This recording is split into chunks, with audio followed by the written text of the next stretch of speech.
O secretário de Defesa dos Estados Unidos, Pete Hegseth, disse aos jornalistas na terça-feira que a vontade dos Estados Unidos de lutar contra o Irão era infinita, mas insistiu que a guerra não será prolongada. No dia anterior, o presidente Donald Trump disse que esperava que a guerra terminasse muito em breve, mas não deu um prazo, contradizendo uma declaração anterior de que duraria de 4 a 5 semanas. And from the beginning, from this podium, we haven't stated how long it will take. Our will is endless. Ultimately, the president gets to determine the end state of those objectives, right? But what he's said continually, and I want the American people to understand, is this is not endless, it's not protracted, we're not allowing mission creep. Entretanto, o chanceler alemão, Friedrich Merz, disse estar preocupado com a aparente falta de planos para o fim da guerra com o Irão. Die Vereinigten Staaten und Israel führen seit über einer Woche einen Krieg gegen den Iran. Viele dieser Ziele teilen wir, doch mit jedem Kriegstag stellen sich mehr Fragen. Vor allem besorgt uns, dass es offensichtlich keinen gemeinsamen Plan gibt, wie dieser Krieg schnell zu einem überzeugenden Ende gebracht werden kann. De acordo com sondagens recentes, os norte-americanos estão divididos em relação à ação militar dos Estados Unidos contra o Irão. A maioria dos estudos de opinião mostra que a oposição é maior do que o apoio. Chuva tóxica caiu sobre o Irão no fim de semana depois de os Estados Unidos e Israel terem atingido instalações petrolíferas no país. No local, as pessoas relataram dificuldades para respirar e ardor nos olhos e na garganta. Mas os riscos a longo prazo podem incluir cancro, complicações do parto, doenças cardíacas e neurológicas. Na segunda-feira, uma espessa nuvem de fumo pairou sobre Teherão após uma investida que visou uma refinaria de petróleo. As explosões levaram à libertação de uma quantidade significativa de produtos tóxicos que podem infiltrar-se nos cursos de água. As autoridades ambientais do Irão pediram às populações para permanecerem em casa. O chanceler alemão Friedrich Merz qualificou a nova iniciativa de colonização de Israel na Cisjordânia de grande erro, instando o governo israelita a interromper o que descreveu como um movimento de anexação. O projeto E1, aprovado em agosto passado, prevê a construção de 3.400 habitações numa área de 12 km² a leste de Jerusalém. Com base na sua oposição anterior aos colonatos, Merz aproveitou o seu discurso em Berlim para pedir uma posição conjunta da Europa sobre o assunto. O ministro dos Negócios Estrangeiros alemão, Johann Vadful, irá defender esta posição durante a sua visita a Israel. O plano gerou ampla condenação internacional, com um porta-voz da ONU a alertar que esta representa uma ameaça existencial à criação de um Estado palestiniano contínuo. Um órgão de fiscalização dos colonatos israelitas também denunciou a recente publicação de um concurso público para a construção na Área 1. Impulsionada pela aprovação de 19 colonatos em dezembro de 2025, a expansão israelita atingiu o nível mais alto desde 2017, um aumento que o ministro das Finanças de extrema-direita israelita declarou abertamente ter como objetivo impedir a criação de um Estado palestiniano.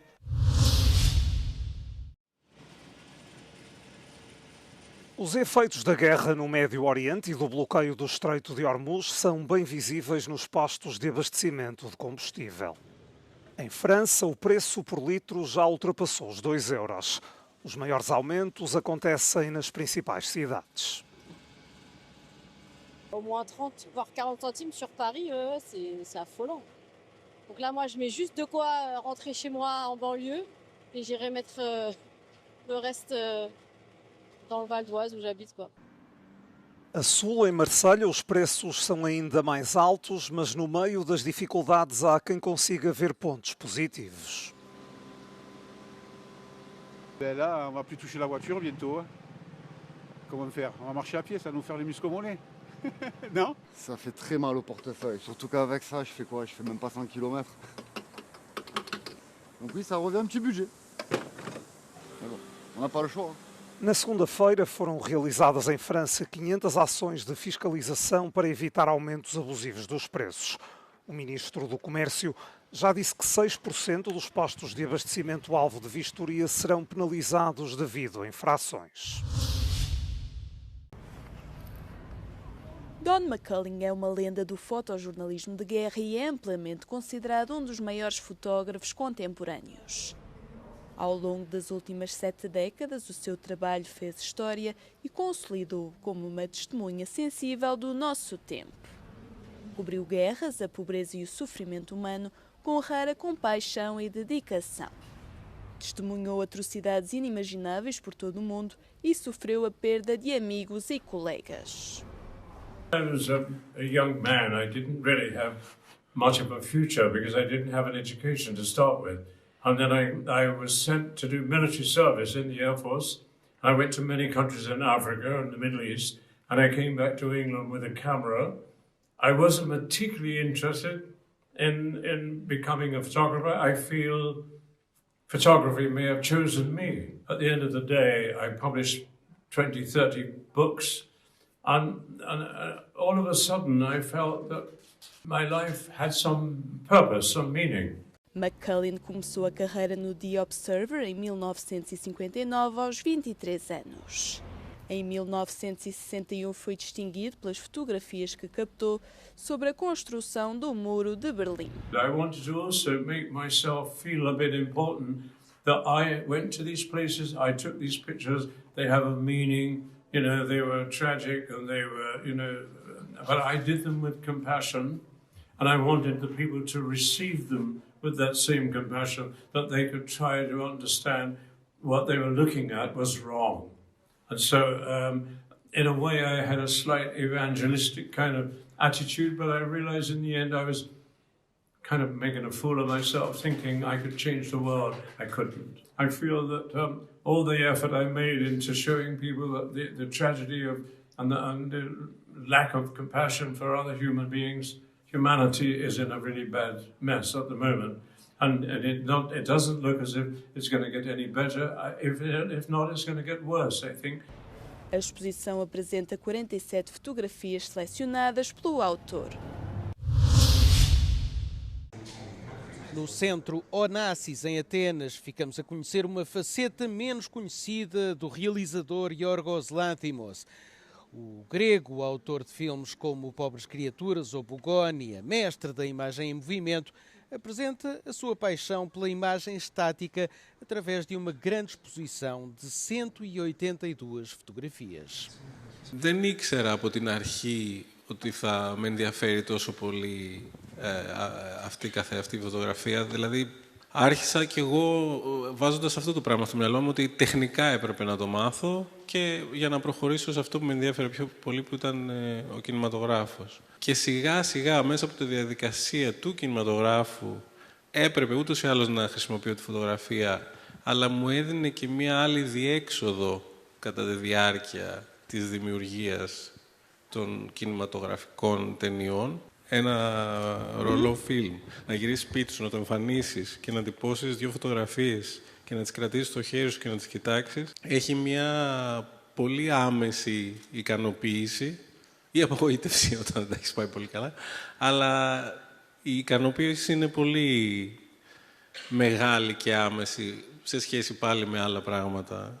A exposição está organizada em 4 secções. As 3 primeiras são de fotos de filmagens. A quarta, apresentada pela primeira vez em todo o mundo, é uma série de fotos pessoais a preto e branco, tiradas na zona de Atenas ou nas ilhas gregas. I think the most interesting thing, the most compelling thing about this show is the notion that you have this extraordinary cinematic master, and little known is the fact that in the last 5 or 6 years he's been using a still camera as well. He's been making his own photographs alongside the sets of his films, but most significantly he's also been making personal work.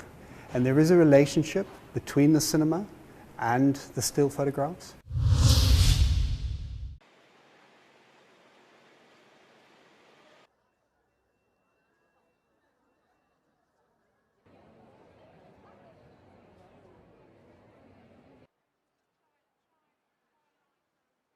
Most modern humans today, except for people from sub-Saharan Africa, have a couple percent ancestry from Neanderthals.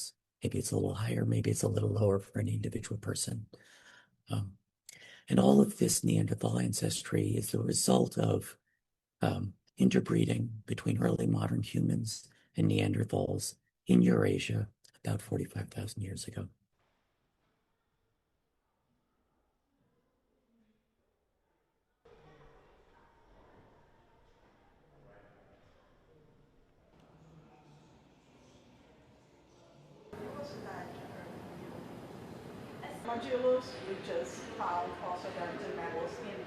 And it shows that whenever Neanderthals and modern humans have mated, there has been a preference for male Neanderthals and female modern humans as opposed to the other way around. It doesn't rule out the fact that it may just be birth incompatibility. So either side tried, but only one side was successful.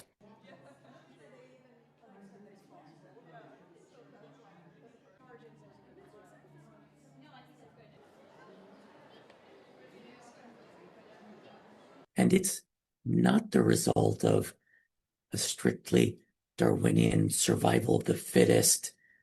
This bit's good and this bit's bad and these people survived. But is really the result of how we interact with each other and what our culture and society and behavior is like.